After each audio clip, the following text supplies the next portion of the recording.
गुरुमामरुक्तारम्। ॐ शान्ति शान्ति शान्ति। शङ्करं शङ्कराचार्यं केशवं बादरायणं सूत्रभाष्य कृतौ वन्दे भगवन्तौ पुनः पुनः। ईश्वरो गुरुरात्मेति मूर्तिभेदविभागिने व्योमवद्व्याप्तदेहाय दक्षिणामूर्तये नमः। गुरुर्ब्रह्मा गुरुर्विष्णु गुरुर्देवो महेश्वरः। गुरुः साक्षात् परं ब्रह्म तस्मै श्री गुरवे नमः। शान्ताकारं भुजगशयनं पद्मनाभं सुरेशं विश्वाधारं गगनसदृशं मेघवर्णं शुभांगं लक्ष्मीकान्तं कमलनयनं योगीर्विद्यानगम्यं वन्दे विष्णुं भवभयहरं सर्वलोकैकनाथं। नारायणं नमस्कृत्य नरं चैव नरोत्तमं देवीं सरस्वतीं व्यासं ततो। और शकुंतला को चक्कर आने लगे। अरे हम अभी क्या करें? तब उनको जब राजा दुष्यंत ने ग्रहण नहीं किए तब उन्होंने धर्म को साक्षी रख करके बोलने लगे, मैं तो ये सत्य वचन बोलती हूँ, ये आपका ही है करो। और मैं आपने ही मुझे गांधार विवाह किए थे। तो दुष्यंत ने नहीं माने। जब नहीं माने तब जो है आकाशवाणी हुई, बोले कि हे राजन, आप ये कैसा अधर्म काम कर रहे हो? तो ये सती नारी है, आपके अतिरिक्त और वो किसी को नहीं देखा और आपने उनको गांधार विवाह किया था। तो दुष्यंत ने तब जो है ग्रहण किए। दुष्यंत इसलिए उनको ग्रहण नहीं कर रहे थे क्योंकि जब शकुंतला के साथ उनका विवाह हुआ उसी समय राज्य का कोई नहीं देखा था। बोलेंगे तो राज्यवासी विश्वास नहीं करेंगे, पुत्र को भी नहीं ग्रहण करते। बोलेंगे ये राजा जो है सुंदरता देख करके ये स्त्री को रख लिया, लेकिन इसकी वजह से मैंने मना कर रहा था। मैं जानता हूं कि आपके साथ मेरा विवाह भी हुआ है। तब जब धर्म की आकाशवाणी हुई तब उन्होंने उनको ग्रहण किए। फिर राजा दुष्यंत भरत को राजा बना करके जंगल में चले गए। और जब जंगल में चले गए तब राजा एक चक्रवर्ती सम्राट बने भरत। ये भरत जो है उन्होंने इतने सारे अश्वमेध यज्ञ आदि किए, बोले कि गंगा सागर से लेकर के गंगोत्री तक 55 पवित्र अश्वमेध यज्ञ किए। और जमुना के तट पर जो है प्रयाग से लेकर के हिमालय तक वहां पर 78 अश्वमेध यज्ञ किए। और उन्होंने अपार धनराशि जो है दान धर्म आदि कई ब्राह्मणों को सम्मान देते थे। देखो, जहां ब्राह्मण का सम्मान नहीं होता है वहां अधर्म होता है। ब्राह्मण और महात्मा को हर जगह में सम्मान देना चाहिए, भले वो किसी भी प्रकार का हो। क्योंकि हम उसको ब्राह्मण मानेंगे या महात्मा मानेंगे, हमारा फर्ज बनता है। उनको जो खराब काम करेगा उसी पाप से वो नष्ट होगा, ऐसे बताते हैं। उन्होंने बहुत मतलब साम्राज्य आदि जय किए और उन्होंने माया को पार किए। माया को पार किए मतलब अपने इंद्रियों को अपने बस में रख करके भगवान का आराधना करने लगे। भरतस्य महत् कर्म न पूर्वे न परे नृपा नैवा पुनर्वै प्राप्स्यन्ति बहुभ्याम त्रिविधम यथा। बोले कि देखो, भरत जी ने जैसे महान महान कर्म किए, पहले से कोई नहीं किया था और बाद में भी कोई नहीं किया है। बोले कि इनके बोले क्या कभी कोई हाथ से स्वर्ग को छू सकता है?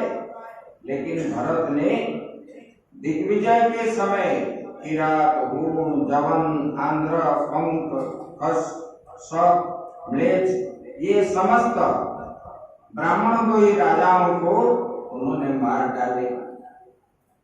और ये ऐसे कीर्ति सब किए थे।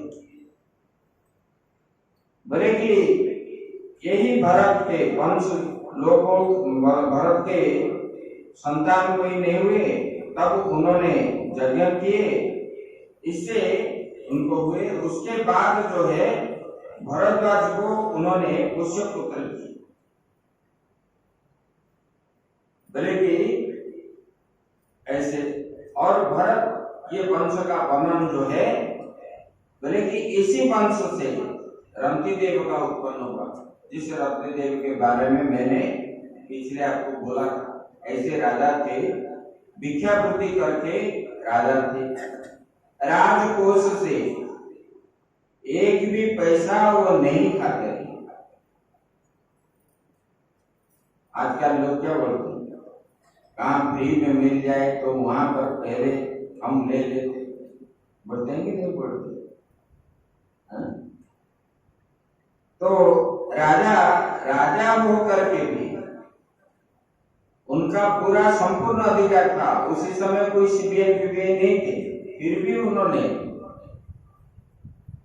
वो राजकोष जो होता है प्रजाओं का धन है, इसको खाने से हानि होगा।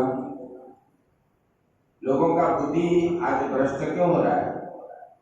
ये जो 1 रुपया में मिलता है ना चावल, गेहूं आदि, ये खा के सब बुद्धि भ्रष्ट हो गई, निकम्मा बन गई, काम नहीं करते। कोई फ्री में मिलता है तो काम क्यों करेंगे? और बच्चों को भी भोजन आदि मिलता है, शादी के लिए भी सरकार से पैसा मिलता है। तो ये सब हो जाता है, लोग और काम नहीं करते, इधर उधर की करते, तब ये पाप का धन है। देखो, ये सरकार जो दे रहा है हमको, हमसे लेकर के ही हमको दे रहा है। हम जो एक माचिस भी खरीदते, उसमें जो टैक्स बनता है, आप बोलते हैं ना आजकल क्या, गवर्नमेंट टैक्स, वो टैक्स जीएसटी, वही टैक्स से वो पैसा जो जाता है, वही गेहूं चावल आदि सब, माचिस खरीदने, तेल खरीदने, जितने सामान हम खरीद लेते हैं, उसी से ही वो टैक्स लेकर के ये सब हमको देते हैं। तो ये कितने गरीबों का पैसा वहां पर है, सबका अधिकार। और ये चीज खाने से, देखो, जिस माँ बाप ने अपने बच्चे को, हम बहुत जगह पर देखे, अपना खून पसीना करके निकाल करके जो दहेज भी देते हैं ना लोगों को, लेने वाला दहेज कभी रहता नहीं है। मैं बहुत जगह देखा, लाखों रुपया ले लेते हैं मांग के, वो तो श्रद्धा से देते हैं, अश्रद्धा से नहीं देते हैं। लेकिन खून और पसीना निकाल करके जो पैसा उसी समय इकट्ठा करके देते हैं, वो खून पसीना के कारण ही ये पैसा उनके पास नहीं रहता, उपभोग नहीं कर पाते जिनको देते हैं। लेकिन ऐसे पहले हमारे पूर्वज जो थे बाहर, मतलब लोगों का पैसा व्यवहार नहीं करते। ये रंतिदेव राजा थे, राजकोष से एक भी धन अपने लिए खर्चा नहीं करते थे, भिक्षा करके खाते। एक बार उन्होंने 48 दिन तक उनको भिक्षा नहीं मिली, और जिस दिन मिला उसी दिन बनाए खाने के लिए बैठे तो एक ब्राह्मण आ गया, उनको दे दी। ब्राह्मण के बाद और एक कोई भूखा व्यक्ति आ गया, उनको भी दे दी। फिर कुत्ता आ गया, उसको भी दे दी। इनके लिए कुछ बचा नहीं, माँ बाप और राजा के एक ही संतान था। और इन लोगों ने तीनों जो है जिस बर्तन में भोजन बनाए थे उसको पानी डाल करके धो लिए और बांध करके पी लिए। फिर भी उनको आनंद आया, अरे ये लोग तो बड़े प्रेम से भोजन करके गए। मतलब अतिथि देवो भव, ये अतिथि भगवान का रूप में आए थे, अतिथि बन करके ये लोग, और भगवान को ही ये प्राप्त हो गया, ऐसा ही माने। तब भगवान ने उनको दर्शन दिए, धर्म के रूप में आए थे, भगवान भी आए थे। ऐसे उनको जब वर जाचने लगे, भगवान बोले कि रंतिदेव तुमने इतने दिनों के बाद भी मिला भोजन, तो आप के मन में दुख भी नहीं हुआ? बोले क्यों दुख होगा भगवान, मैंने तो आपको ही दिया। आपने भगवान के रूप में, ब्राह्मण के रूप में आप ही आए थे, कुत्ते के रूप में आप ही आए थे, चांडाल के रूप में आप ही आए थे। तब भगवान ने जब वर जाचने लगे, बोले कि भगवान कृपा कीजिए मेरे ऊपर। बोले क्या है? बोले कि बोलो। बोले कि मुझे ऐसा कर दो कि सबके हृदय में मैं रहूं। भगवान बोले मैं कहाँ जाऊंगा? बोले कि नहीं मैं पहले रहूंगा। बोले किस लिए? ना संसार के लोगों को जो दुख मिलता है वो दुख मुझे प्राप्त हो, उन लोगों को ना जाए उनके पास। देखो भाव चिंतन जो है इसी प्रकार का है भक्त का। ऐसे रंतिदेव थे। बोले कि इसी वंश से ही ये पांचाल, द्रुपद आदि जो है, कौरवों का धृतराष्ट्र, ये सब वंश परंपरा जो है इस प्रकार चले। इसके बाद परीक्षित महाराज जी ने पूछते हैं, वो सब नाम ही दिया है, इसलिए मैंने ये तीन अध्याय में आपको नाम नहीं सुना रहा, क्योंकि इसमें खाली नाम है। सुनने में भी आपको जो है विरक्त लगेगा और हम बोलने पर भी ये लगेगा, नाम ही आप लोगों को भी जानते हो, क्योंकि कौरव का वंश में जितने नाम है सब लोगों को प्राय मालूम है।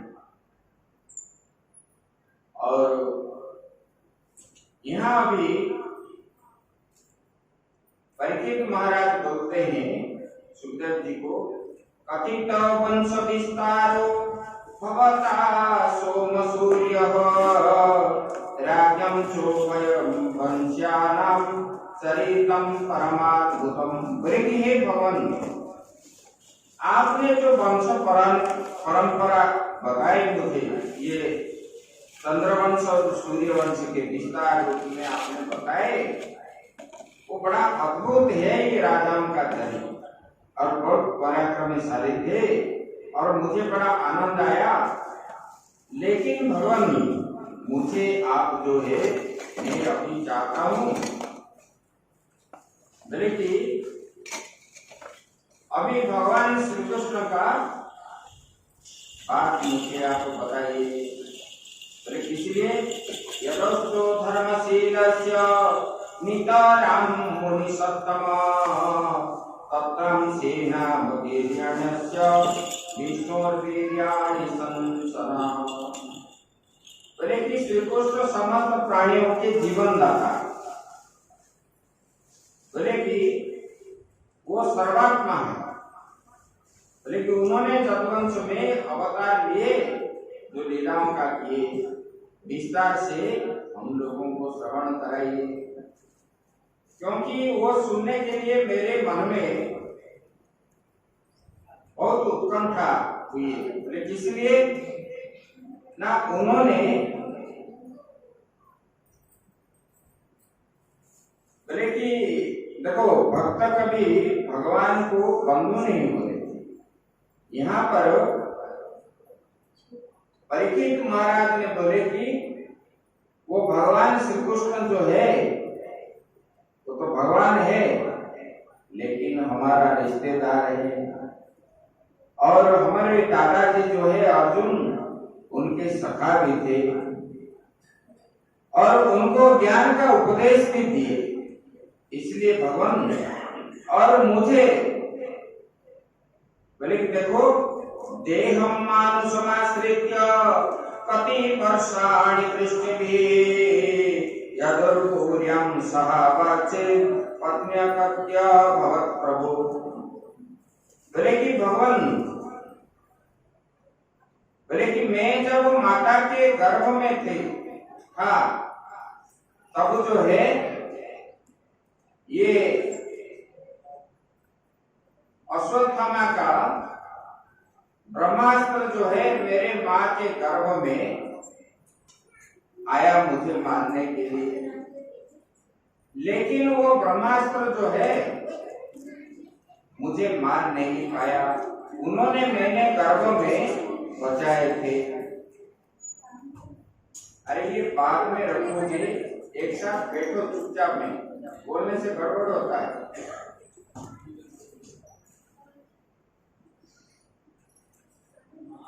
तो बोले कि ये भगवान जो है हमारे बंधु भी है, बता दी।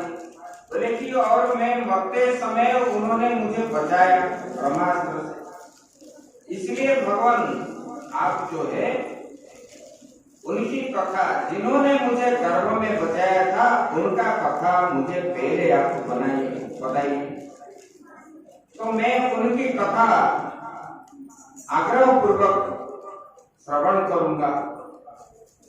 संसार में मुझे उनके अतिरिक्त और कुछ दिखता ही नहीं है। जब इस प्रकार बोले तब सुखदेव जी उनको जो है विस्तार रूप से बताने के लिए बोल रहे हैं। बोले कि देखो, बोले कि हे परीक्षित,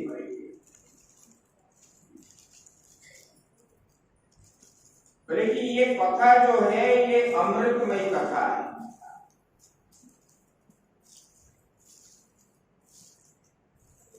वहां पहले ही बता दिया भागवत में पहले। बोले कि ये भागवत का कथा कैसा है? बोले कि रसमालयम, ये रस का भंडार है, और ये रस का भंडार, ये रस को जो पान करता है उसका कभी मन उबता नहीं है, और चाहिए ऐसे पहले बता दिए। यहाँ पर भी सुखदेव जी बता रहे हैं कि बोले कि हे राजन, ये कथा जो है ये बड़ा मधुरमय कथा है। जितना भी सुनो, जब भी सुनो, आपको आनंद ही आनंद देगा, और इसमें विरक्ति भाव जो है कभी आएगा ही नहीं, जितने बड़े नास्तिक भी हो। जो पहला भाग है श्रीमद् भागवत 10वें स्कंद के, उसी को जो श्रवण करता है नित्य निरंतर, वो बीमार से भी मुक्त हो जाता है, और उसी में आनंद ही आनंद मिलता है। उसके ऊपर अभी सुखदेव जी बता रहे हैं, वासुदेव कथा प्रश्न पुरुषां स्त्री पुनाति वक्तारं पृच्छकं श्रोत्रं तत्पाद सलिलं यथा। बोले कि भगवान श्री कृष्ण के संबंध में प्रश्न करने से ही वक्ता और प्रश्नकर्ता और श्रोता ये तीनों ही पवित्र हो जाते हैं। प्रश्न करने वाले और जो है उसको वक्ता बोलते हैं, और प्रश्नकर्ता जो प्रश्न पूछने वाला है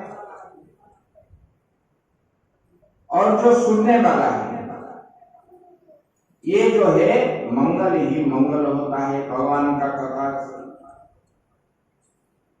पहले आया ना, प्रविष्ट कर्ण रंध्रेण स्वानम भावो सरोरुवम। जिस कथा भगवान के कान में श्रवण करने से अंदर प्रवेश करता है तो अनंत जन्म का जो पाप है अपने अंदर, ये पाप मिट जाता है। तो बड़े जी है परीक्षित, इसी प्रकार ये कथा का ये है, जो श्रवण करता है, जो प्रश्न करता है और जो बोलता है, उसी का पुण्य ही पुण्य है। वासुदेव गृहे साथ देखो, एक दिन क्या हुआ, घोर भूत्वा सुमुखे खिन्ना क्रंदन्ति करुणां विभो उपस्थितान्तिके तस्मै व्यसनं स्वमोचनं गोचतः। बोले कि देखो, ये पृथ्वी जब रोती है, जब उनके ऊपर अधर्म फैल जाती है, वो गौ रूप धारण करके ब्रह्मा जी के पास जाती है। अधर्म जब बढ़ता है और चारों ओर पाप ही पाप कर्म करते हैं, राक्षसों का बुद्धि हो जाता है, और ये राक्षसों का प्रताड़ना से ये धरती माता जो है गौ रूप धारण करके ब्रह्मा जी के पास जाती है, और ब्रह्मा जी के पास जा करके उन्होंने अपना जो पीड़ा बता रहे हैं। बोले कि हे भगवान, बोले कि आप ही कुछ उपाय कीजिए। बोले किसी लिए? बोले कि अभी जो है संसार में राक्षसों का उत्पात मचा रखे हैं, राक्षसों ने, और अधर्म करते रहते हैं, मुझे सहन नहीं होता, मेरे शरीर को पीड़ा आदि पहुंचती है। जब रोने लगते तब जो है ब्रह्मा जी सब देवताओं को बुला करके पृथ्वी माता के साथ शंकर भगवान और ब्रह्मा जी सारे देवता भगवान को जा करके स्तुति करते हैं। तत्र गत्वा जगन्नाथं देवदेवं वृषाकपिं पुरुषं पुरुषसूक्तेन उपतस्ते समाहितः। तब ब्रह्मा जी ने सब देवताओं को लेकर के भगवान का चिंतन किया। बोले कैसे? बोले कि पुरुष सूक्त के द्वारा। भगवान आप ही हो, आप एक ही हो, आप ही ये सृष्टि स्थिति और प्रलय का कारण हो, आपके अतिरिक्त संसार में कोई नहीं है। लेकिन जब प्रलय हो जाता है भगवान आप ही अकेले रहते हो अंडे के रूप में, फिर जब आप एक से अनेक होने का इच्छा आपके मन में आ जाता, तब भगवान जो है आप विराट पुरुष बन जाते हो। जिस पुरुष का 1000 सिर वाला, 1000 हाथ वाला, 1000 आंख वाला ऐसे रूप धारण करके दीर्घ समय तक भगवान आप जल में शयन करते हो, उसके बाद फिर जो है आपके नाभि से कमल के उत्पन्न होते हैं, और ये कमल के बाद फिर जो है कमल के ऊपर ब्रह्मा जी का है। बोले कि ये ब्रह्मा जी, फिर ब्रह्मा जी से ये सारा संसार है। इस प्रकार भगवान मुझे ही आपने पहले उत्पन्न किया, आपके नाभि कमल से। ब्रह्मा जी स्तुति कर रहे हैं। बोले कि भगवान आप ही सबका जोनी है, ये चराचर जगत का सृष्टि का, ये पंच महाभूत सब आपसे ही उत्पन्न हुए हैं, आपसे अतिरिक्त और कोई नहीं। तब जो है ऐसे बोलते बोलते ब्रह्मा जी को ध्यान आ गया। जब ध्यान लगे तब ध्यान में उनको सुनाई पड़ा कि हे ब्रह्मा जी, मुझे मालूम है संसार में अभी क्या हो रहा है, और आप जिसके लिए मुझे आप स्तुति कर रहे हो, मैं अभी जा करके वसुदेव के घर में, देवकी के गर्भ में मैं अंश अवतार के रूप में वहां मैं जन्म ग्रहण करूंगा। इसलिए आप जो है पहले ही देवताओं को भेज दो। तब ब्रह्मा जी खुशी से भगवान को मन में ही प्रणाम किया। तब ध्यान खुल गया। तब देवताओं को बोलने लगे, भगवान ने ऐसे ऐसे बोले, जाओ आप लोग जो है भगवान के सहकारी के लिए आप लोग जन्म ग्रहण करो। तब ये देवता लोग नंद के रूप में, जसोदा के रूप में, इधर अक्रूर के रूप में, उद्धव के रूप में, सब नंदवंश, वृषवंश, ये जदुवंश में सब उत्पन्न होने लगे। मथुरा वृंदावन में, गोकुल में सब जाकर के जन्म हुए। वसुदेव गृहे साक्षात् भगवान पुरुष पर जनिष्यते तत्प्रियार्थम संभुवन्ति सुरस्त्रिया। बोले कि वसुदेव जी के घर में पुरुषोत्तम भगवान प्रकट होंगे, और उनकी और उनके प्रियतमा श्री राधा जी के सेवा में ये देवंगा ने जाके जन्म ग्रहण करो। देवता देवंगना, ब्रह्मा जी इस प्रकार बोले। वासुदेव वासुदेव कलानंत सहस्र बदन सुरा अग्रतो भविता देवो हरे प्राच चिकित्सया। बोले कि वो वासुदेव कैसा है? बोले कि वो स्वयं प्रकाश है। बोले कि ये स्वयं प्रकाश शेष भी है, और भगवान की कला होने के कारण वो अनंत है। बोले कि ये अनंत का अंश भी अनंत है। कौन? बलराम जी। बोले कि जिसके सहस्त्र मुख भगवान के प्रिय कार्य करने के लिए वो हर समय जो है बड़े भाई के रूप में अवतार लेते हैं। ऐसे ये राम अवतार में तो छोटे बन गए थे, और इस बार जब भगवान ने भगवान के पास जाकर के स्तुति किए, तब भगवान ने बलराम जी को बोलने लगे, शेष भगवान बोले कि आप जाकर के वसुदेव के घर में आप उत्पन्न हुई, मैं आपके पीछे आ रहा हूं। पीछे आ रहा हूं नहीं बोले, बोले मैं भी वहां जन्म होगा, आप जन्म। तो उन्होंने बोले कि इसी जन्म में भगवान अवतार लेना है तो मैं बड़ा हूँ। बोले किसी लिए? बोले कि छोटे होने पर आप जो है मेरी बात नहीं मानते। अगर मैं बड़ा होता तो आपको 14 साल जो है वनवास नहीं भेजता, और मैं सबको जो है आपको राजा बना करके सबको मार देता। भगवान हंसने लगे। बोले ठीक है, आपके मन के इच्छा के अनुसार हम बने। यहाँ भी बलराम जी का बुद्धि जो है थोड़ा मोटा है, जल्दी गुस्सा हो जाते हैं। मोटा बुद्धि वाले जल्दी गुस्सा होते हैं, क्योंकि सूक्ष्म रूप से वो चिंतन नहीं करते। दुर्योधन को गदा विद्या सिखाने के लिए हस्तिनापुर में कुछ दिन रह गए और दुर्योधन शकुनी ने इनकी खूब जोर से सेवा की। और जब सेवा करने लगे, देखो जिसके मन में कोई छंद माया आदि हो उसी के अंदर ही ये कुटिलता दिखाई देगी। लेकिन बलराम जी के मन में कोई छंद माया नहीं था, वो जो बोलते थे स्पष्ट ही बोलते थे।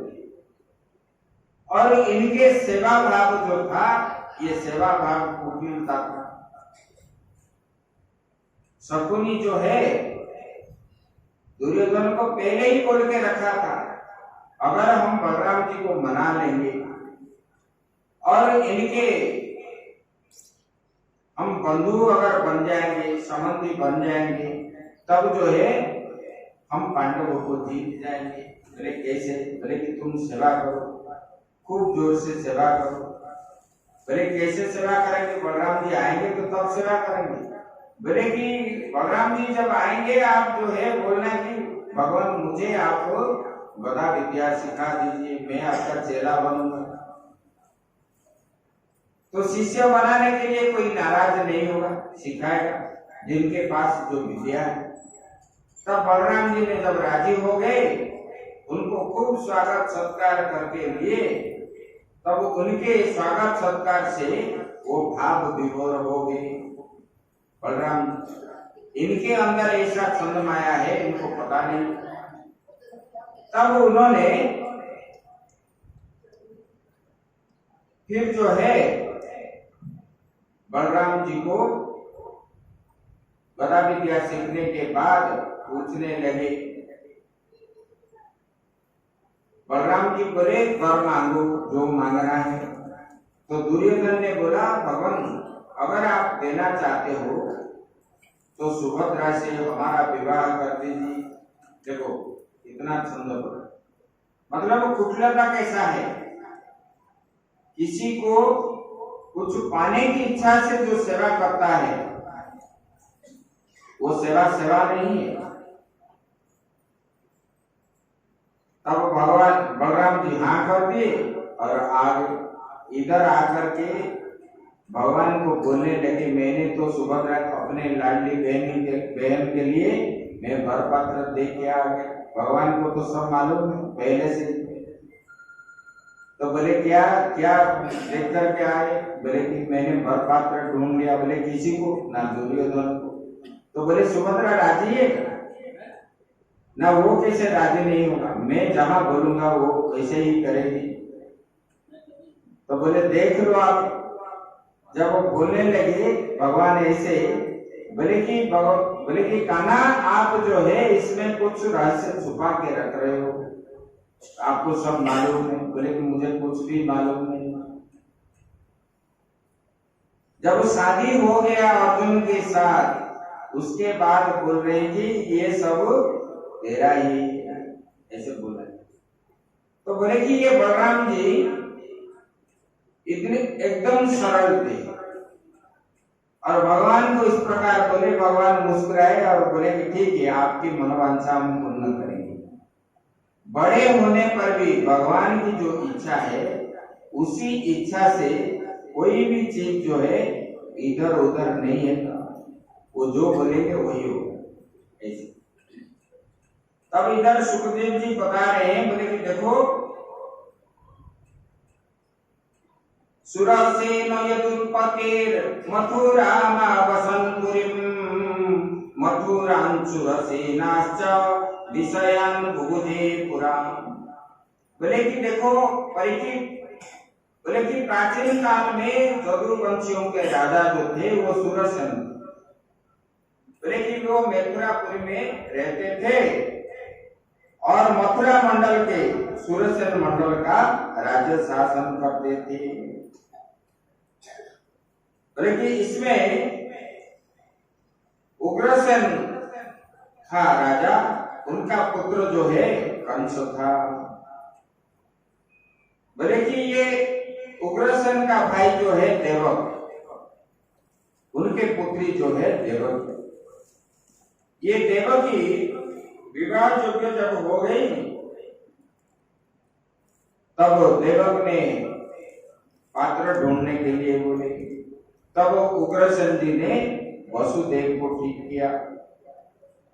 तो वसुदेव के साथ जब संबंध बन गए तब इनका जगदगम से विवाह आदि हो गए। और जाने चौथ का आदि जो है अश्व घोड़ा हाथी सोना दासी आदि सब जो है दहेज देने लगे। और वर और कन्या को विदाई करने के लिए रथ भी दी, रथ में बिठा दिए। और रथ में छोड़ने के लिए ये कंस बोला कि क्योंकि कंस जो है अपने चचेरे बहन को वो ज्यादा प्रेम करता था, बोले कि देवकी को जो है मैं छोड़ने जाऊंगा। तब वो रथ को लेकर के जा रहा था। रास्ते में उनको जो है आकाशवाणी की, अति प्रग्रहणम कंस माभस्या हसरीर्वरपा अस्यास्तामष्टमो गर्भे अंतायाम बहसी बहु। बोले कि अरे मूर्ख, उनको जो आकाशवाणी हुआ, अरे मूर्ख तू जिसका कंस रथ जो है सारथी होकर के रथ को चला रहा हो, उनके अष्टम गर्भ के संतान जो है आपका ही शत्रु बनेगा। तो मरना और देना किसी को तो पसंद नहीं। मरने की बात जब आ जाएगी तब जो है क्रोध हो से आग बबूला हो गया कंस ने। एक तो मूर्ख है, दूसरा जो है मुझे मारने वाला इनके गर्भ में होगा। तब कंस जो है उग्र स्वभाव हो करके अपना तलवार निकाला और देवकी के केस को जाकर के पकड़ लिया। बोले कि अभी इनको मैं मार देता हूं, अभी मार दूंगा तो ना ये रहेगी, ना इनका बच्चा उत्पन्न होगा, ना मुझे वो मारेगा। तब वसुदेव जी ने देखे ये क्या कर रहे हो, ये अधर्म है, ये स्त्री हत्या है। आपका नाम जो है ये संसार में ख्याति है, आप बलशाली हो, स्वर्ग मध्य पाताल में आपका नाम है, इतने बड़े बलशाली हो, और आप स्त्री हत्या पाप में भागीदार हो जाओगे। और संसार के लोग जो है अभी प्रशंसा के बदले आपको निंदित कर्म क्यों कर रहे हो, इनको छोड़ दो, इसमें अधर्म है। धर्म की बात जब बोले, मूर्खों को धर्म का बात कहां से आएगा, ये धर्म की बात इनके कानों में नहीं होता। बोला कि ना मैं मारूंगा ही मारूंगा। तब वसुदेव जी ने चिंतन करने लगे, बोले कि अगर कुछ नहीं करेंगे तो ये बिचारी को ये मार डालेगा, मूर्ख है, मार भी देगा। तो बोले कि इनका अभी तो नहीं हुआ है, कब होगा किसको पता है, होगा कि नहीं ये भी कोई ठीक नहीं, हो भी सकता है नहीं भी हो सकता है, लेकिन अभी तो बच जाएगी। लेकिन कुछ दिनों के बाद ये कंस का मन भी परिवर्तन हो सकता है। तो उन्होंने, ये वसुदेव जी ने बड़े सत्यवादी थे, तब बोले कि हे राजन, मैं आपको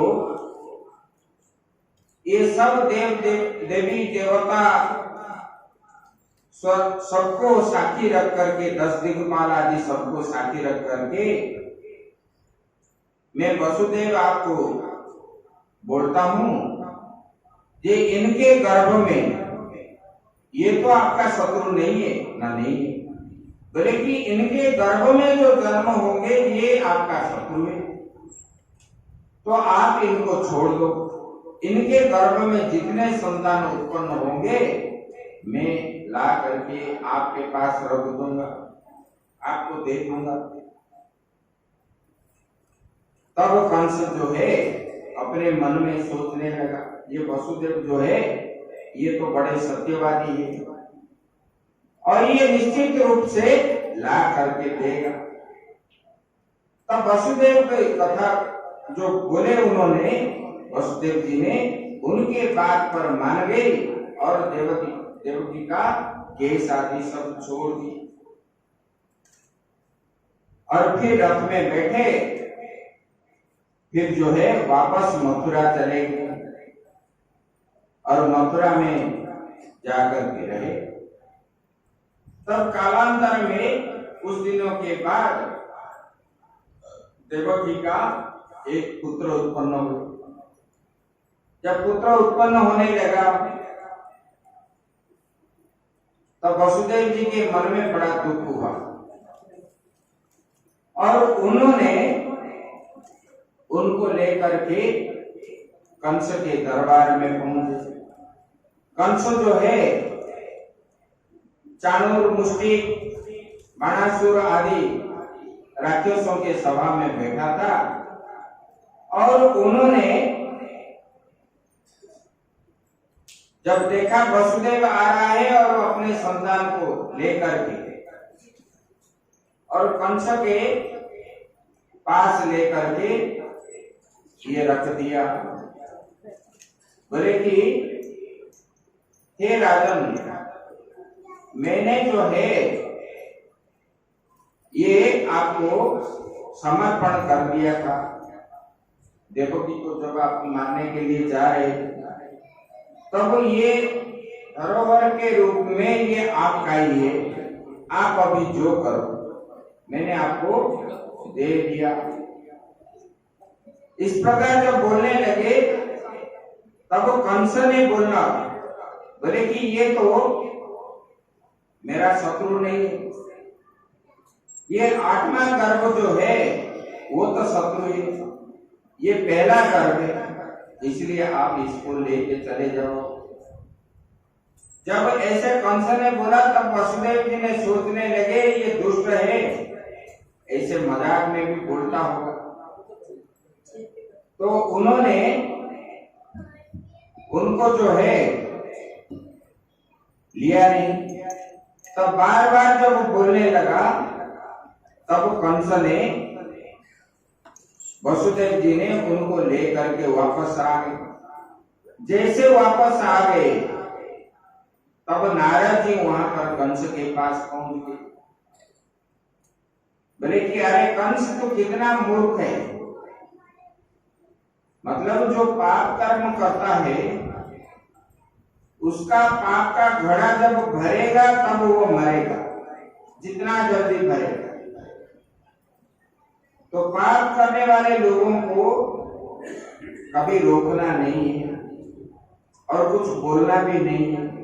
नारद जी ने उनके पास जाकर के बोलने लगे, बोले कि अरे तो कितना मूर्ख हो, वसुदेव को अपना पुत्र, उनका पुत्र जो है वापस क्यों करवा दिया? अरे ये पहला गर्भ क्या है, अष्टमा गर्भ क्या है, एक गर्भ से उत्पन्न होने वाला है, सब आपके शत्रु है। बोले कि देखो आपके मृत्यु का मंत्रणा देवता लोग कर रहे हैं, अभी तुझे मारने के लिए देवता जो है वृंदावन मथुरा में सब जन्म हो चुके हैं, नंद के रूप में, वसुदेव के रूप में, यशोदा, देवकी, उग्रसेन, ये सब जो है ये देवता ही है, देवता के रूप में सब उत्पन्न हुए हैं और आप इनको बोलते हो कि ये मेरा शत्रु नहीं। और नारद जी जैसे बोल करके चले गए तब तुरंत कंस जो है क्रोधित हो करके चला गया और जा करके वसुदेव जहां रहते थे वहां पर पहुंच गया और देवकी से और पुत्र से, उनके पुत्र को छीन लिया देवकी से। और देवकी ने बहुत रोने लगी और जैसे बोले कि भैया इसको छोड़ दो, ये तो आठवां गर्भ नहीं है, ये पहला गर्भ है और ये इनको क्यों मार रहे हो, ये निष्पाप है, अभी जन्म हुआ है, ये छोटा सा बालक है। तब कंस ने बोलने लगा तू मेरा बहन नहीं हो। बोले किस लिए? ना आप मेरा मृत्यु चाहती हो, तो मृत्यु चाहती हो इसलिए आप बोलते हो कि ये पुत्र को मत मारो। अरे मैं तो इनको मारूंगा ही मारूंगा। सब लेकर के तुरंत ही वो जो है पत्थर में पटका दिया। ऐसे करते करते 6 बच्चे को पटका दिया। और हर बार जो है देवकी रोते रहे और इस प्रकार रहे। उसके बाद जब देवकी का 7वां गर्भ हुआ, तब देवकी जो है, जब शेष भगवान देवकी के गर्भ में आए, प्रलंब बकचाणूर तृणावर्त महासनये मुष्टिका रिष्टद्विविद्ध पूतना केशधनुकैः। बोले कि हे परीक्षित, वो तो कंस तो एक तो बड़ा बलि था, और दूसरे जो है मगध नरेश जरासंध, उससे बड़ा। जरासंध से उनको बहुत सहायता प्राप्त होता था। बोले कि तीसरे जो है इसके साथी, क्योंकि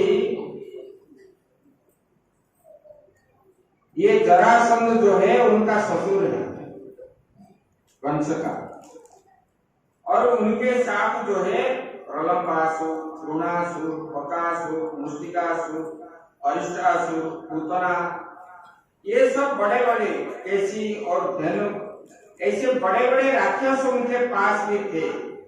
इसलिए वो किसी को भय नहीं करता था और अधर्म करता था। देखो, अपने पिता को ही बंदी बना दिया और खुद राजा बन गया उग्रसेन। बोले कि ऐसे पीड़ित करता था। बोले कि एक दिन क्या हुआ, सप्तमो वैष्णवम धाम यमानंतम प्रचक्षते गर्भो बभूव देवज्ञा हर्षशोको विवर्धनः। बोले कि ये जो अनंत शेष भगवान जो है वो अनंत है।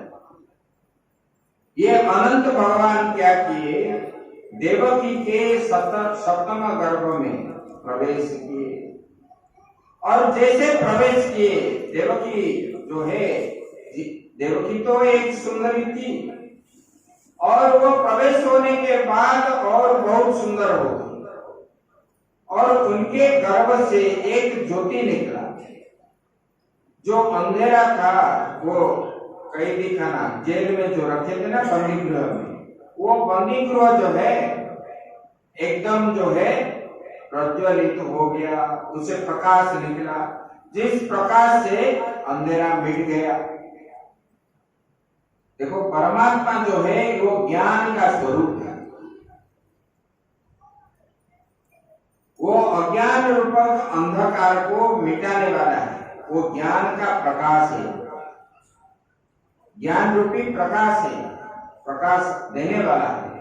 इसलिए वो जहां जाए वहां पर ये ना अज्ञान भी रहेगा, ना अंधार भी रहेगा, अंधेरा भी नहीं रहेगा, और वहां प्रकाश ही प्रकाश है और ज्ञान भी होगा। इसीलिए क्या है, जब बड़े बड़े सिद्ध स्थान को जाने पर वहां पहुंचते ही वहां ना राग है, ना द्वेष है, ना हिंसा है, मन जो है एकदम शांत बन जाता है। क्योंकि वो सिद्धों का तपस्या के बल से हमारा जो वायुमंडल में अणु परमाणु आदि है, उनका मंत्रोच्चारण के वाइब्रेशन जो हो रहा है, उनके प्रभाव से अणु परमाणु आदि शुद्ध हो जाते हैं। जहां पर मंत्रोच्चारण होता है, जहां पर ध्यान होता है, मंत्र का जाप होता है, इसकी वजह से इनका क्या होता है, वो वायुमंडल के अणु परमाणु आदि सब शुद्ध बन जाते हैं। तब वहां हम लोग जब प्रवेश करते हैं हमारे मन में शांति आ जाती है। तब जब देवकी के गर्भ में ये प्रवेश किए तब ये प्रचार प्रसार होने लगा। बोले कि देखो ये देवकी जो है अभी बहुत सुंदर दिख रही है।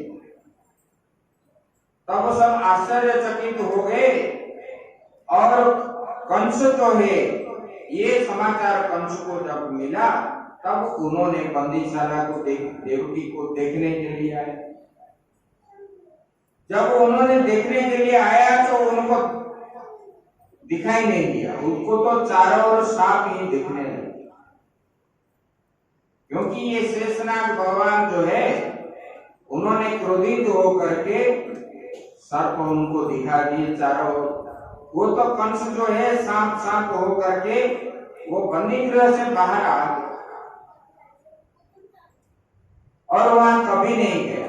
मृत्यु को सबका भय, बोले कि यही मेरा जो है मृत्यु का कारण बन गया होगा। उसके बाद भगवान ने अपने माया देवी को स्मरण किया। जब वो माया देवी को स्मरण किए, माया देवी उनके सामने प्रकट हो गई।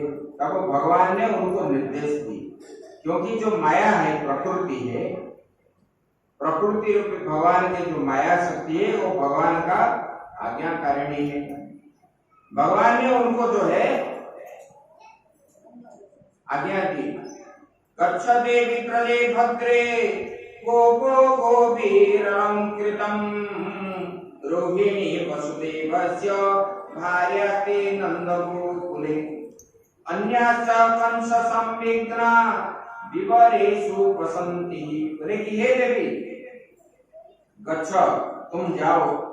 बोले कि भगवान कहाँ जाऊंगी? बोले कि ब्रजं भद्रे गोपो गोपीरं कृतं। बोले कि ब्रज में जाओ। बोले कि ये अभी देवकी जो है, देवकी के गर्भ में शेष भगवान ने अवतार लेने के लिए गर्भ में स्थित है, उसी गर्भ को तुम जो है स्थानांतरण कर दो। बोले कि रोहिणी कंस के भय से नंद बाबा के घर में छुपी हुई है और उनके घर जाकर के उनके गर्भ में ये गर्भ को, देवकी के गर्भ को लेकर के रोहिणी के गर्भ में स्थापना कर दो। भगवान ने आज्ञा दी। तब माता दुर्गा ने, वही दुर्गा है, वो प्रकृति है, और ये प्रकृति रूपी माता ने वहां पर गए और देवकी का गर्भ हरण करके ले गए और ले करके वहां रोहिणी के गर्भ में स्थापना कर। तब चारों ओर जो है प्रचार प्रसार हो गया। अरे उनका गर्भ नष्ट हो गया, गर्भ नष्ट हो गया, देवकी का गर्भ नष्ट हो गया। मथुरा में ऐसे जब हुआ तब कुछ लोग बोलने लगे, बोले कि अच्छा हुआ, बिचारी देवकी का जो कष्ट है ये कंस मारता था, उनका गर्भ नष्ट हो गया, अच्छा हुआ ये पापी के हाथ वो गर्भ नहीं मरा। और किसी ने बोला कि ये पापी नहीं है, पिछले जन्म में कुछ क्रूर कर्म किया होगा, नहीं तो अपने जन्म होते ही अपने संतान को कैसे दूसरा मार सकता है? ये पापी नहीं उत्पन्न हुई, ऐसे भी कुछ लोग बोलते थे। जब कंस को ये बात पता हुआ तब जो है उनके पतिराज को बुला करके बोलने लगा, क्योंकि देवकी के पास वो पतिराज को हर समय रखता था, एक दाई और पतिराज, और हर समय का समाचार उनको प्रदान करते थे ये लोग। तब कंस ने उनको पूछने लगा कैसे गर्भपात हो गया? बोले कि भगवान ये बात तो नहीं होगी, ये आश्चर्य की बात है। ये पात नहीं हुआ है, ये गर्भ कहाँ गया पता नहीं चलता है। तो कंस जब उनके बात सुना तो उनको विश्वास हुआ। तब जो है फिर कुछ दिनों के बाद भगवान जब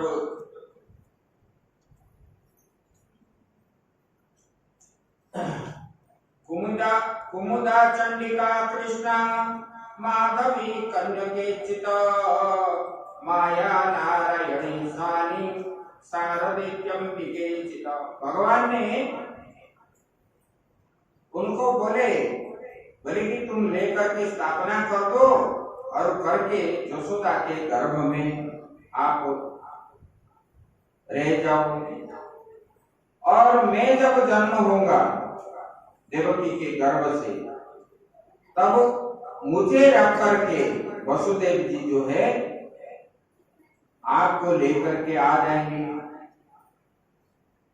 और आप जो है उसके बाद हर गांव में ग्राम देवती के रूप में पूजा पाओगे।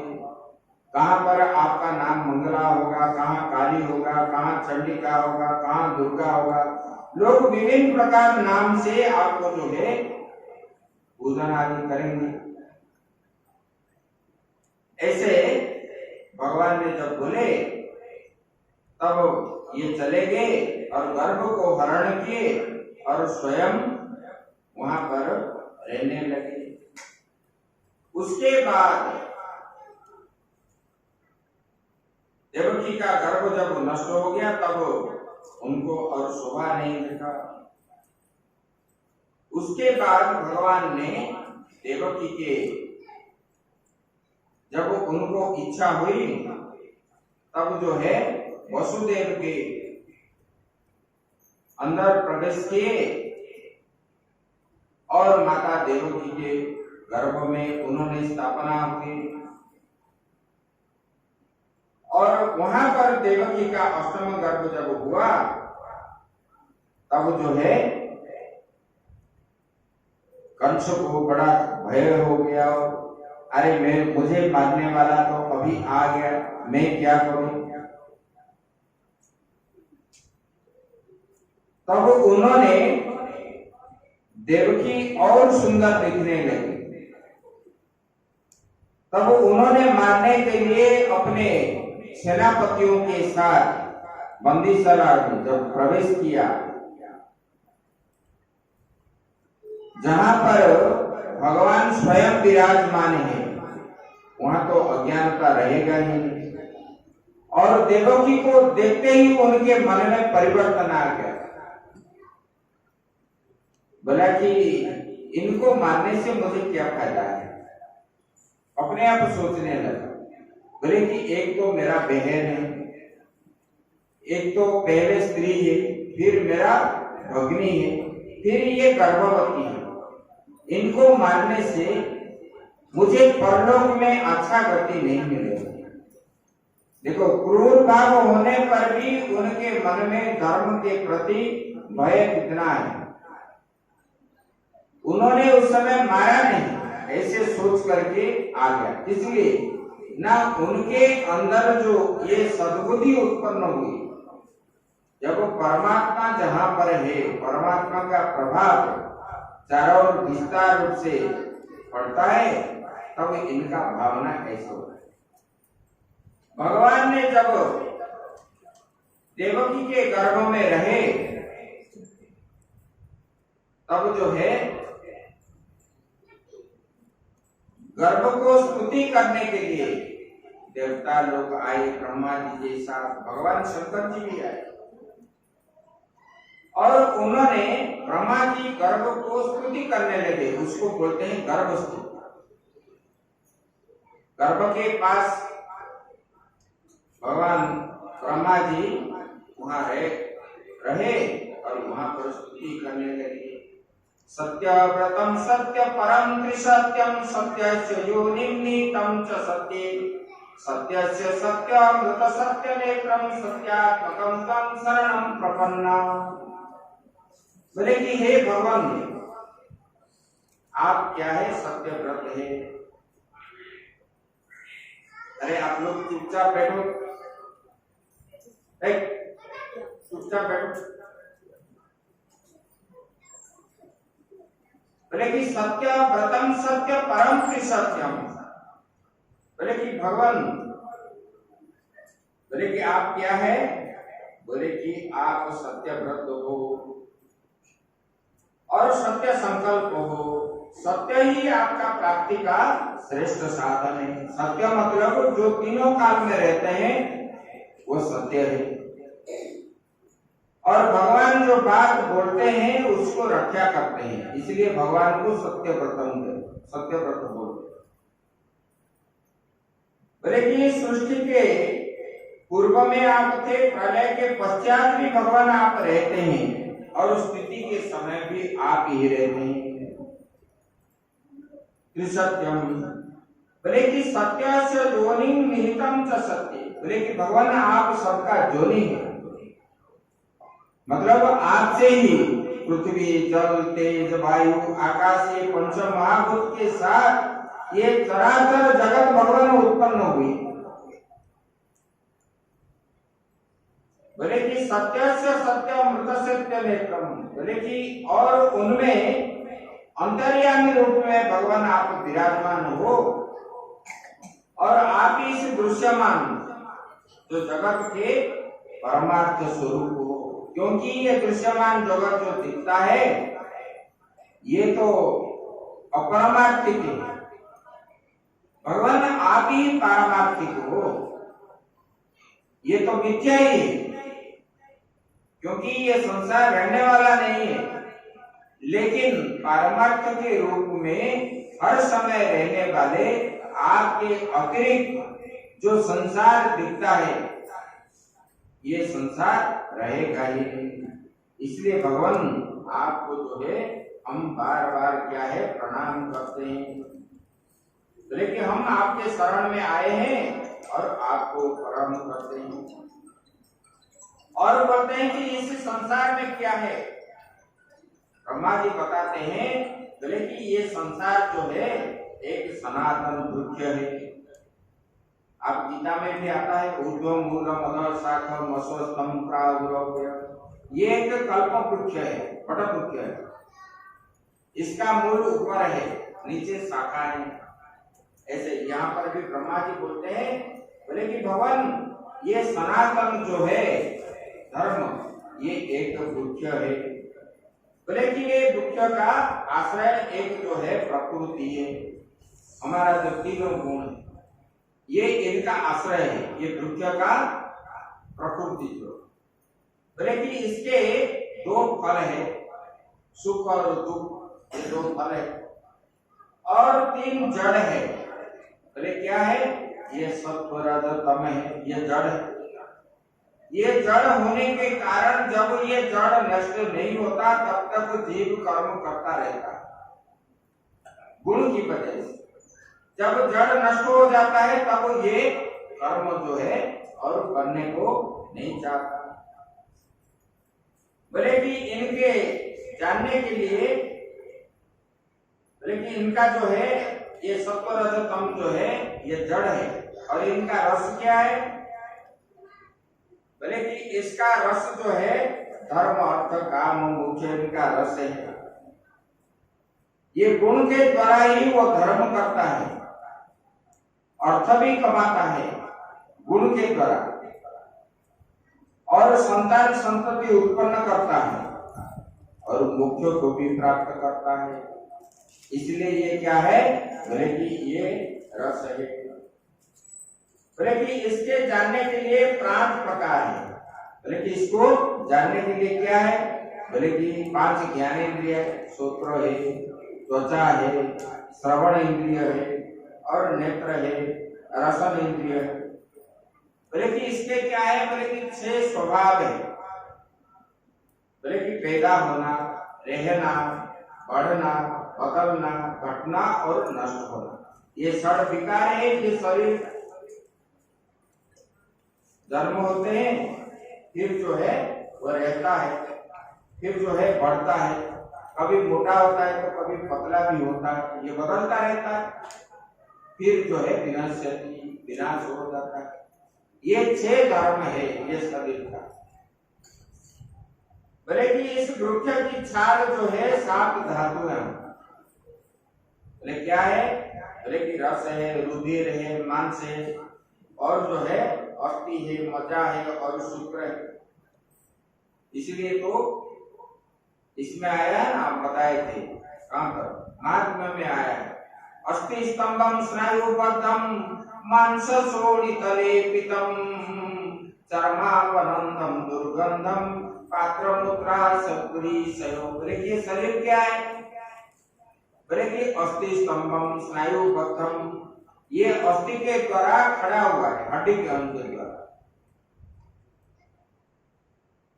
बोले कि स्नायु के द्वारा ये आबद्ध हुआ है, सिरा प्रसिरा नाड़ियों के द्वारा। और जो है मांस शोणितलेपितम, रक्त मांस के द्वारा ये लिपा हुआ है, प्लास्टर हुआ है। बोले कि इसको आबद्ध करके क्या रखा है? बोले कि ये चर्म रखा हुआ। ऐसे यहाँ बताते हैं, ये जो है धातुएं जो है इसका जो है इससे बनी हुई है। रस है, रुधिर है, रक्त है, और क्या है? मांस है, मेद है, चर्बी आदि, और हड्डी, मज्जा, हड्डी के अंदर जो रस रहता है वो मज्जा है, और शुक्र है। और इसका जो है 8 शाखाएं हैं। देखिए ये क्या है? 8 शाखाएं। ये 5 महाभूत, मन बुद्धि अहंकार जो है ये 8 है। पंच महाभूत मतलब पृथ्वी, जल, तेज, वायु, आकाश, इससे और इसी से बोले कि मुख आदि 9 द्वार है। 9 द्वार है इसी शरीर, ऊपर में 7, नीचे 2, ऐसे 9 द्वार है। और जो है 10 प्राण है, प्राण अपान व्यान उदान, ये 5 हो गया, समान हो गया। और नाग, कूर्म, कृकल, देवदत्त और धनंजय, ये 10 प्राण है। बोले कि इस संसार के वृक्ष पर 2 पक्षियां हैं, एक जीव है, एक परम है, इसके अंदर निवास करते हैं। त्वमेव एवास्य सतः प्रसूति त्वं सन्निधानं त्वमनुग्रहश्च।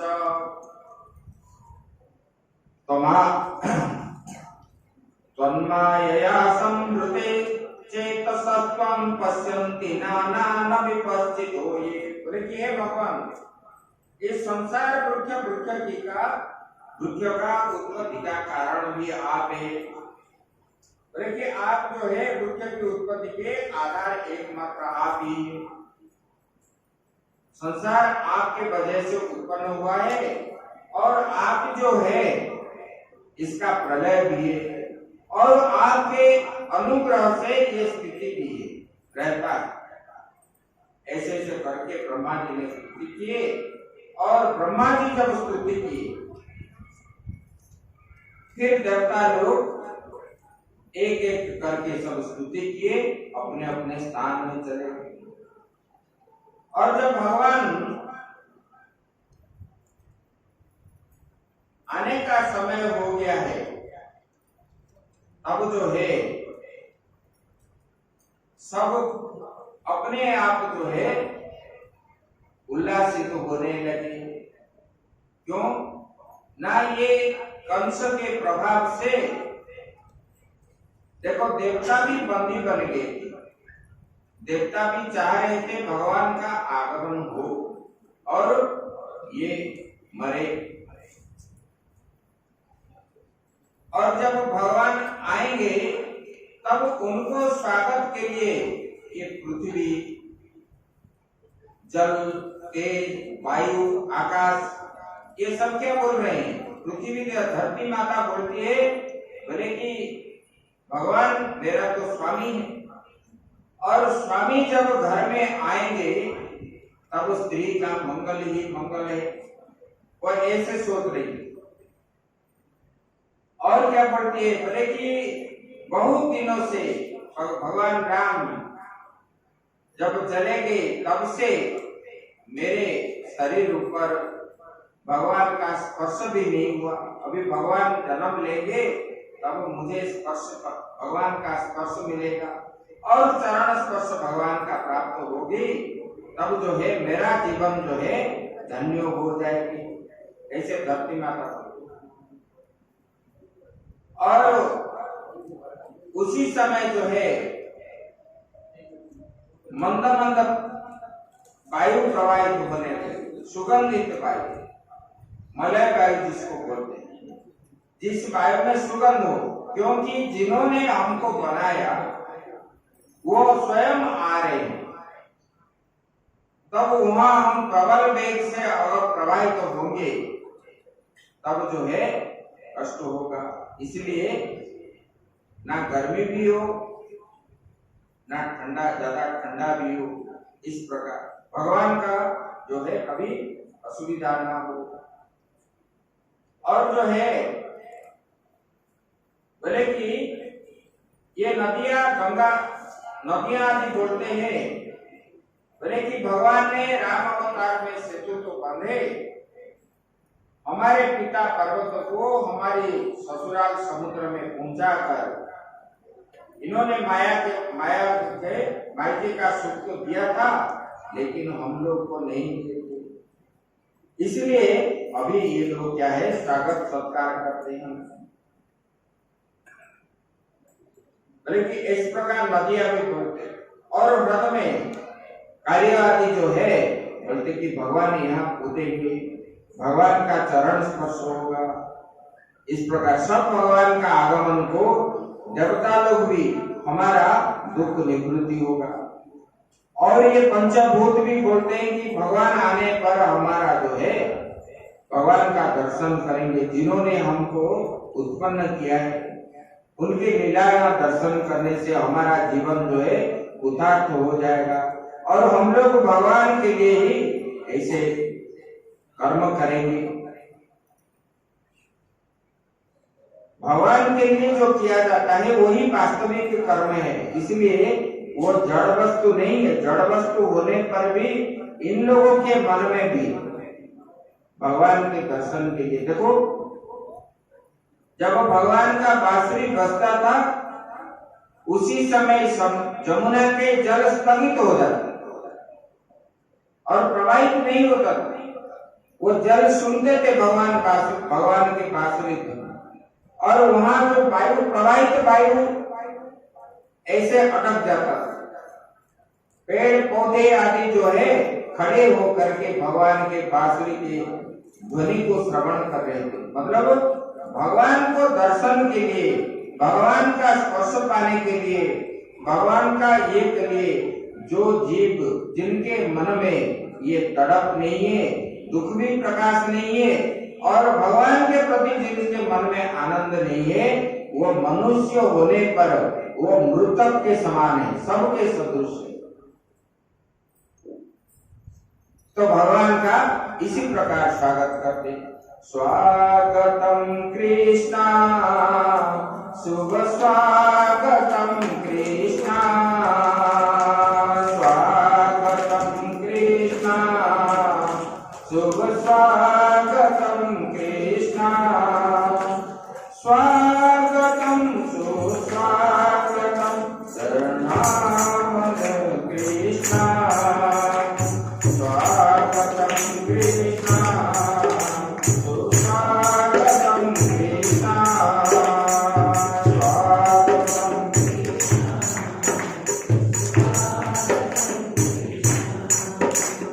स्वागतम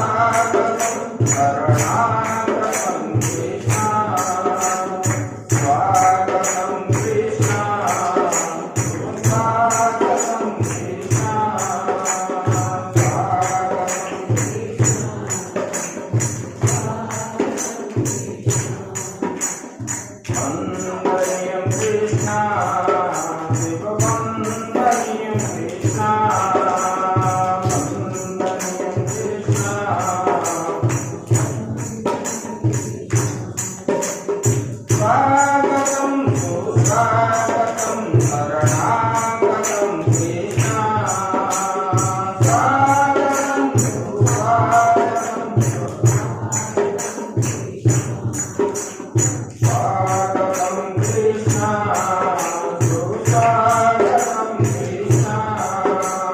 स्वागतम कृष्ण सुस्वागतम कृष्ण। सच्चिदानंद भगवान की। तो भगवान ने देखो ये भाद्रव माह है। भद्र मतलब क्या है? जो भद्र होते हैं, जहां पर रहने से कभी दुख आदि नहीं होता है, वही भाद्रव है। ये माह जो है भाद्रव माह है। और भगवान ने जो उत्पन्न हुए पक्षों के बीच के दिन उत्पन्न हुए। इधर है 7, उधर भी है 7, बीच में 8वां आता है, अष्टमी के दिन। और भगवान राम ने दिन में आए थे और भगवान कृष्ण ने मध्य रात्रि में आए। ठीक मध्य रात्रि में 12 बजे। और जैसे भले कि रोहिणी नक्षत्र में आए। भगवान सोचने लगे अगर मेरा जन्म माता रोहिणी के मन में कष्ट ना हो तो ये मेरे गर्भ में क्यों नहीं आए, देवकी के गर्भ में आए। तो इसलिए इनके नक्षत्र में, इनके नाम के नक्षत्र में मैं जन्म लेता हूं। कैसे? और भगवान ने बोले कि देखो ये अष्टमी तिथि जो है ये मध्य मंदिर है। और भगवान ने इसी तिथि में आए और अपने चंद्रवंश में आए और वहां पर रात्रि में जन्म हुए। जब भगवान आविर्भाव हुए कैसे? बोले कि चतुर्धा के रूप में हुए। बोलिए कृष्णचंद्र भगवान की। और भगवान ने जब आ गए तब देवकी जो है मूर्छित हो गई। और मूर्छित हो गई। इधर भगवान मतलब वसुदेव जी ने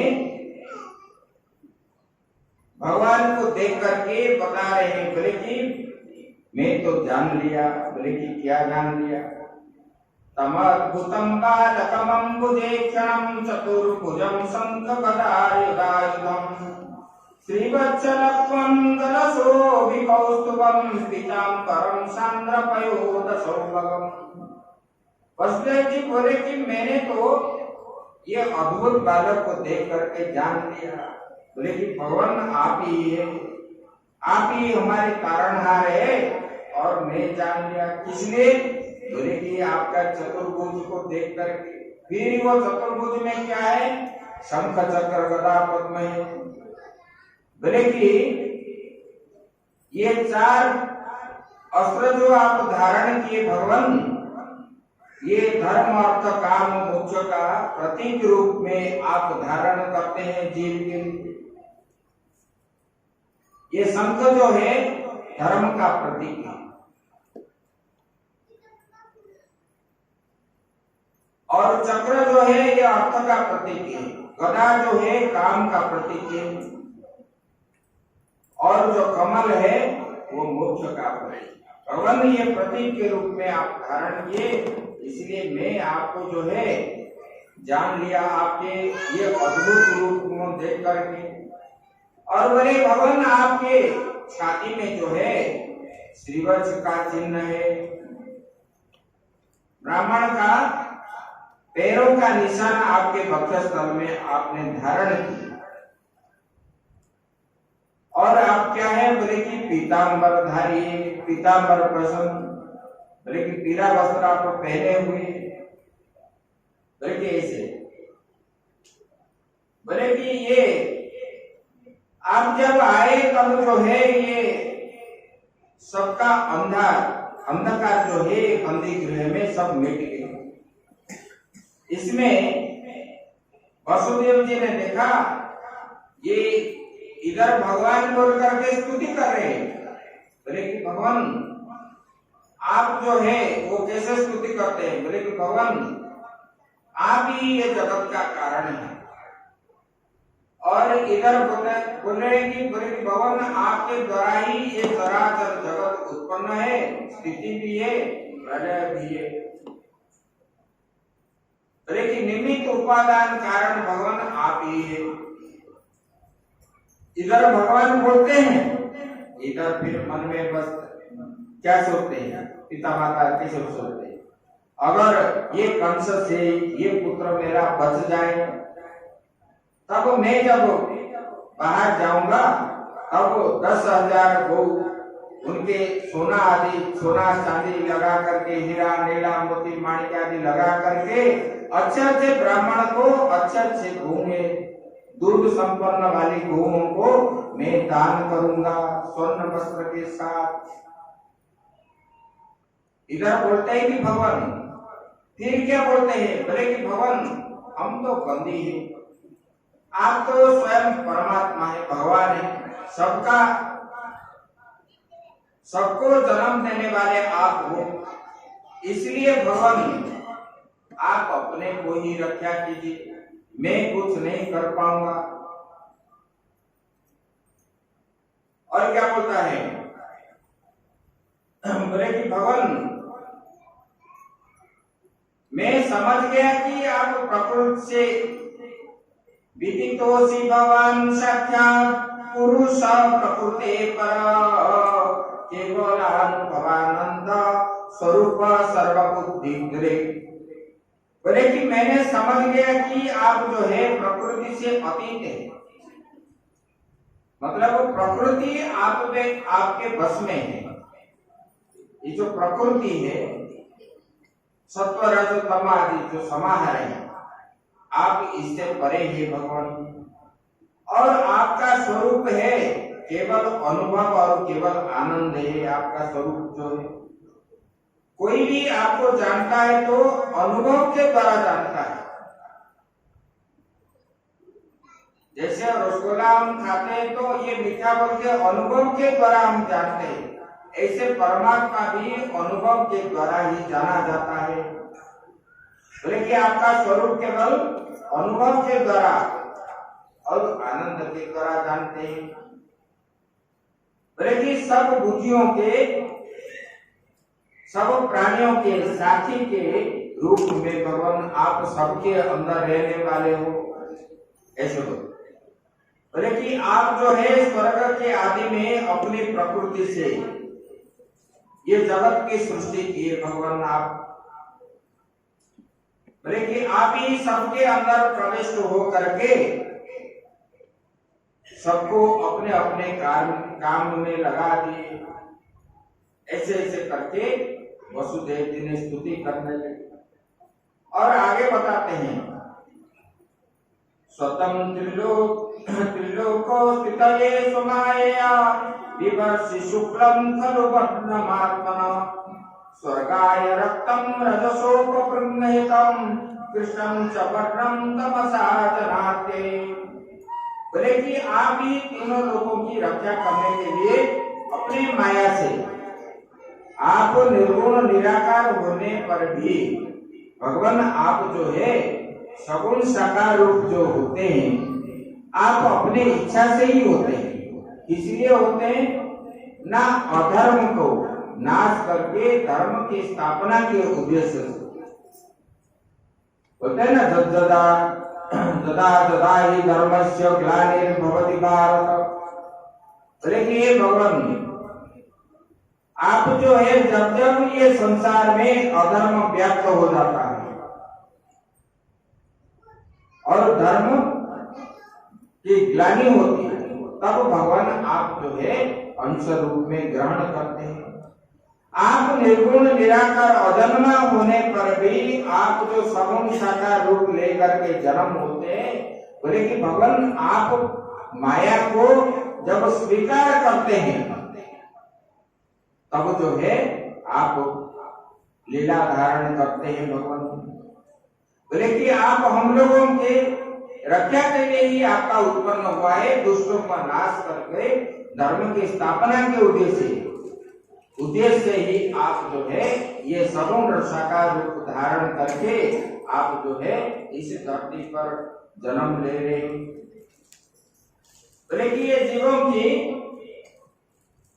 रक्षा के लिए और जीवों को उपदेश देने के लिए, ऐसे भगवान आप। और बोले कि आप जो है सर्वशक्तिमान है, आप जो है सबके स्वामी हैं, आपसे और भगवान कोई है ही नहीं। बोले कि इस संसार के रक्षा के लिए आपने मेरे घर अवतार लिया है भगवान।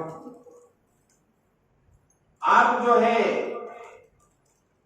कोटि कोटि असुर सेनापति अभी जो है इधर रहे हुए हैं और उनके बीच में हम लोग जो है इस बंदीशाला में ये अधर्मी राक्षसों के तरह बंदी हुए हैं। और भगवान में आपको यहाँ के इधर बोलते हैं कि आप सबके स्वामी है, सब आपके अधीन है। इधर जीव क्या बोलता है, बोले कि देखो भगवान मैं अभी आपको बचा नहीं पाऊंगा, इसलिए भगवान आप अपने को ही रक्षा कीजिए। ऐसे स्तुति कर रहे थे, तब जो है देवकी का होश आ गया। देवकी के होश जब आ गई तब जो है उन्होंने देखा कि चतुर्था के रूप में भगवान आए। उधर भी रामायण में आप बोलते हो ना, भय प्रकट कृपाला दीन दयाला कौसल्या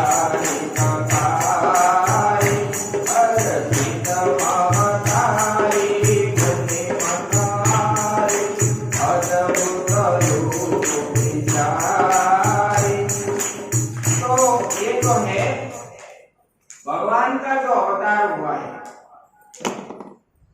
किस लिए हुआ है? ये चतुर्था के रूप में भगवान अवतार हुए। बोले देखो भय प्रकट कृपाला दीन दयाला कौशल्या। बोले कि भगवान आप सबका हित करने के लिए ही ये चतुर्था के रूप में आप उत्पन्न हुए हो। देवकी भी ऐसे बोल रहे। बोले कि आपका जो ये अद्भुत रूप है, अद्भुत रूप विचार है। बोले कि ये जो रूप आप लिए हो, ये रूप को देख करके आपको कोई बोलेंगे कि ये कौशल्या हो या देवकी हो, इनने जो संतान को जन्म दिया है कोई मनुष्य नहीं है, कोई राक्षस होगा, कोई अद्भुत जीव है, ये मनुष्य नहीं, क्योंकि किसी का चार हाथ नहीं। तो बोले कि भगवान आप जन्म होने का बच्चा जो है, जन्म होते ही वो इतने बड़े बड़े आंख से देखते नहीं और मुस्कुराते भी नहीं। बोले कि और क्या करते, भगवान बता रहे हैं जैसे अनजान जैसे भगवान बन जाते। बोले कि बच्चे तो रोते हैं, तो माता ने जैसे बोले और भगवान जो है अपने को स्वीकार कर दिए शरणवत्सल भगवान, और भक्तों का अधीन बन जाते हैं। देखो सर्व संपन्न वाले परमात्मा भी भक्त का अधीन बन करके माताओं की बात मान करके वो चतुर्था रूप जो है 2 हाथ बन जाते हैं। और फिर माताओं ने बोलते हैं कि भगवान आप हंस रहे हो, रोने से ही सब लोग जानेंगे कि इनके घर में बच्चा हुआ है, नहीं तो लोगों को कहाँ जाने। तो बोले कि भगवान, बोले मैं क्या करूं, रोदन ठाना। भगवान ने रोने लगे। माताओं ने जैसे जैसे बोले, देखो गोपियों ने जैसे जैसे नचाए, भगवान ने ऐसे ऐसे नाचे, अधीन बन गए। ऐसे माताओं का अधीन बन गए भगवान, और भगवान होकर के वो उनको स्वीकार भी किए। 2 हाथ बन गए, रोने लगे और बालक रूप हो गए, जैसे मनुष्य रूप होता है ऐसे बन गए। तब देवकी ने बोले कि भगवान, आपके जिस रूप को अव्यक्त और सबका कारण बतलाते हैं ज्ञानी लोग, संत लोग, बोले कि वही ब्रह्म है, बोले कि ज्योति स्वरूप है और समस्त जीव के अंतर्निहित है, समस्त गुणों से आप रहित है भगवान। बोले कि विकारहीन है, आपके पास कोई विकार नहीं है, आप अभिकारी है, अभिक्रिय है। बोले कि और क्या है? बोले कि आप अनिर्वचनीय, आपको आपका व्याख्या कोई कर नहीं पाता, अनिर्वचनीय। बोले कि आप जो है विशुद्ध सत्ता के रूप में है आप। बोले कि आप जो है बुद्धि आदि के प्रकाश का, बोले कि आप स्वयं प्रकाश है, बुद्धि के द्वारा आपका वर्णन नहीं की जा सकती है। ये अज्ञानी लोग नहीं जानते, गर्व अहंकार लेकर के आप ऐसे बताते रहते हैं, लेकिन भगवान आपके स्वरूप को कोई भी जान नहीं पाएगा। ये अज्ञानी अपने गर्व अहंकार लेकर के ऐसे प्रकट होते हैं, मैं इतना बड़ा ज्ञानी हूँ, मेरे से कोई नहीं है, ऐसे देवकी ने इस प्रकार स्तुति करने लगी। बोले कि भगवान आप जो है, बोले कि ब्रह्मा की पूरी आयु जो दो प्रारब्ध समाप्त हो जाते हैं और जब प्रलय होता है तब जो है आप में ही सब लीन होते हैं। फिर जब आप चाहते हो एक से अनेक होने का, एको हम बहुश्यामहम्, जब आप जानते हो तब जो है प्रकृति को स्वीकार करके आप ये संसार का विस्तार करते हो भगवान, आप ही। देवकी ने ऐसे स्तुति करते, बोले कि प्रकृति के एकमात्र सहायक प्रभु आप हैं और आप जो है उनको ग्रहण करके ये संसार आप करते हैं। और ऐसे परमात्मा के शरण में मैं देवकी जो है आपके शरण में मैं गई हूँ, शरण लेती हूँ। भगवान ये जीव जो है मृत्युग्रस्त हो रहा है, ये मृत्यु कराल गति से ये भगवान आपको जान नहीं पाता। अहंकार के द्वारा अपना ज्ञान खो जाता है और ये अज्ञान उनको ढक देता है ज्ञान को, इसलिए भगवान आपको कोई नहीं जानता है। बोले कि ये संसार के ये दलदल में जीव फंसता है और निकालने वाले भगवान जो आप ही एकमात्र है, जो आपको जानता है वही निकल आता है इसी दलदल से। जो नहीं जानता है ये संसार के अंदर ही ये दलदल में फंस के रहता है और बार बार जन्म मृत्यु आते रहते हैं। बोले कि उसी परमात्मा के शरण में मैं देवकी इस प्रकार स्तुति करने लगी।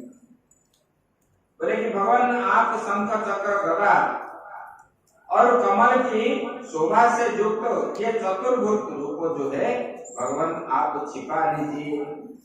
अभी जो है मेरे भाई कंस जो है हमको बंदी बना करके रखे और उनको जब पता चल जाएगा भगवान ये चतुर्धा के रूप में आप जन्म हुए हो, तब आपके साथ आप, इधर भगवान बोल रहा है, देखो इधर जानता है कि जीव ये भगवान है और आपको जो है स्तुति करता रहता है। फिर जो है इधर बोलता है कि भगवान, देवकी बोल रही है, बोले कि देखो भगवान आप ये चतुर्धा रूप में अगर जन्म मतलब ऐसे रहोगे, बाहर लोग देखेंगे, जान गए कि चतुर्धा के रूप में आप आए हो, तब कंस जो है अपने सैन्य सामंतों को लेकर के आ जाएगा और आपको मारने के लिए। इसलिए भगवान आप जो है ये चतुर्धा रूप को छुपा लीजिए। बोले कि ये संपूर्ण विश्व जो है आपके शरीर में बसे हुए हैं। बोले कि ये ब्रह्मांड आपके शरीर में है और ये आकाश पृथ्वी जल सब कुछ आपके अंदर है भगवान, ऐसे करके स्तुति करने लगे। तब भगवान ने बोले देखो, बोले कि हे आप जो है बोले कि हे देवी, आप दोनों जो है पिछले जन्म में कृष्णी और ये जो वसुदेव है ये सुतपा, ये प्रजापति थे। इन लोगों ने कठोर तपस्या किया बद्रीनाथ में। कृष्णी और सुतपा ने, कृष्णी जो है ये जो है देवकी है और सुतपा जो है वसुदेव, ये दोनों कठोर तपस्या की और 10,000 साल तक निराहार होकर के और खड़े होकर के एक पैरों में खड़े होकर के उन लोगों ने तपस्या किए। तब भगवान उसके ऊपर, जब भगवान उनको दर्शन नहीं दिए, वो चाहने लगे कि अग्निकुंड में अपना शरीर त्याग दें और त्यागने के लिए तैयार हो गए थे, तब भगवान आविर्भाव हो गए और उन्होंने जो तपस्या आप लोग किए थे, मैंने जब आपको दर्शन दिया तब आपने मुझे मैंने जब जांचा आपको, आपने बोले कि हमारे घर में पुत्र रूप के जन्म हो, आप जैसा पुत्र हमको दो। तो मेरे जैसा पुत्र कैसे होगा? मेरे जैसा अगर कोई बन जाएगा तो मेरा ये ईश्वर जो है फिर डुप्लीकेट कोई बन जाएगा, तो फिर ईश्वर में व्यभिचार आ जाएगा। इसलिए मुझे ही आना पड़ा और आप जो है आपका अभी ये कष्ट निवारण होगा और तुम्हारा जो ये अभी आप लोग वसुदेव के रूप में और देवकी के रूप में आप ये अवतार आपका है और मुझे इधर से आप गोकुल ले चलो। बोले कि भगवान हम बंदी हैं, बोले कि ये कुछ नहीं होगा, तो मुझे ग्रहण कर लो, सब कुछ खुल जाएगा। देखो गोकुल मतलब क्या है? गोकुल मतलब, गोकुल का अर्थ है वो होता है इंद्रिया, इंद्रिया समूह। परमात्मा कहाँ रहते हैं? इंद्रियों के अंदर ही रहने वाला आत्मा जो है वही परमात्मा।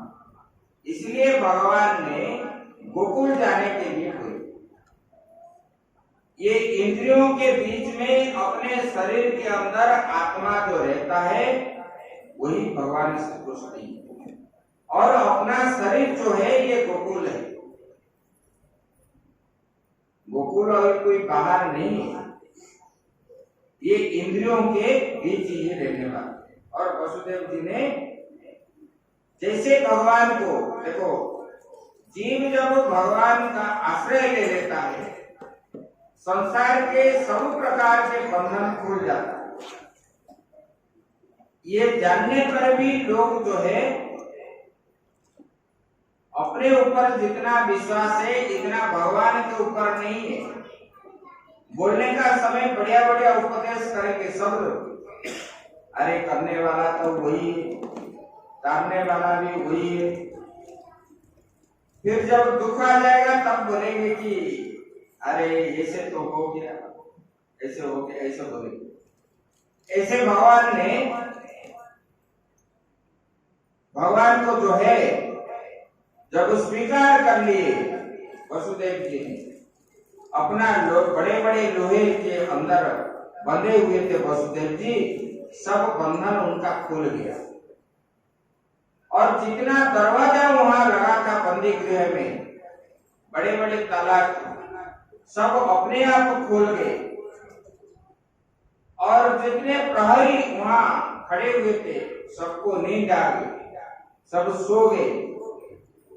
भगवान को जब आप भगवान का शरण में चले जाते हैं, परमात्मा के शरण में जब जाते हो, तब ये संसार का बंधन जो है आपको कभी स्पर्श नहीं करता।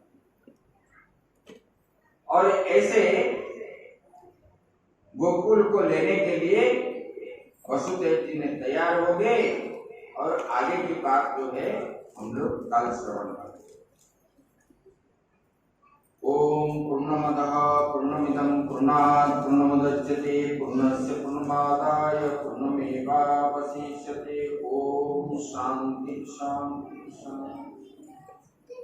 कल जो है मंगल बनाओगे, सब लोग आए शाम को,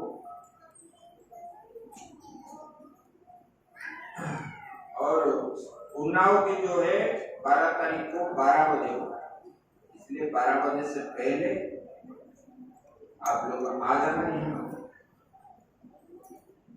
महीना भर की जो यज्ञ हो रहा है उसका पूर्णाहुति 12 बजे, इसलिए सब लोग पूर्णाहुति के दिन कुछ भी नहीं खाना चाहिए, और बिना खाए जो आओगे, जिनका शरीर खराब है, दवाई खाना है, रोगी के लिए मना है, बाकी जो चल भी सकते हैं बिना खाने से, और ये अच्छा रहेगा। एक दिन उपवास, आधा 2 घंटा 3 घंटा उपवास में कुछ नहीं होता है, लेकिन पूर्णाहुति के दिन कुछ भी नहीं खाना चाहिए, और पहले चरु प्रसाद खाना है, बाद में जो खाना है खाना है, तब जो है शरीर सुस्त रहता है। यहाँ जो चरु अन्न प्राप्त होंगे पूर्णाहुति के बाद, तब उसी को पाने के बाद ही जो भी कुछ खाना है। और ये 1 महीने से बैठे हुए कलश का जल भी जिनके ऊपर छिटका लगेगा, उनको जो है पुराने बीमारियां और आगे के लिए स्वास्थ्य भी ये ठीक रहेगा, क्योंकि ये अभिमंत्रित कलश है। महीना भर के यहाँ माता दुर्गा को आवाहन होती है, भगवान शंकर जी को, और पूजन भी होता है, षोडशोपचार के पूजन यहाँ पर होता रहता है। इसलिए सब लोग उसी दिन नीरव से बैठना, हल्ला गुल्ला नहीं करना, तब जो है ये सब चीज आपको प्राप्त होगा। और जो नहीं आएगा उनका प्रारब्ध खराब है, और क्या होगा। श्री राम जय राम जय जय राम, श्री राम श्री राम जय राम जय जय राम, श्री राम श्री राम जय राम जय जय राम, श्री राम श्री राम जय राम जय जय राम, श्री राम श्री राम जय राम जय जय राम, श्री राम श्री राम जय राम जय जय राम, श्री राम श्री राम जय राम जय जय राम, श्री राम जय राम जय जय राम। बोले सच्चिदानंद भगवान की, बालकृष्ण भगवान की जय। श्रीमद् भागवत महापुराण की, धर्म की, अधर्म का, प्राणियों में, विश्व का, गौ माता की, गौ हत्या, गंगा जमुना मैया की, नर्मदा मैया की, बद्री विशाल भगवान की, द्वारिकाधीश भगवान की, रामेश्वर भगवान की, बलभद्र स्वामी की जय, सुभद्रा माता की जय, जगन्नाथ स्वामी की जय, चक्र सुदर्शन की जय, श्री बंकी बिहारी लाल की जय, गिरिराज महाराज की जय, राधा रानी की जय, राम लाला की जय, पवन सुत हनुमान की जय, काशी विश्वनाथ भगवान की जय, आद्य गुरु शंकराचार्य भगवान की जय, अपने अपने गुरु महाराज की जय, आज के आनंद की जय। ओम नमः पार्वती पते, हर हर महादेव।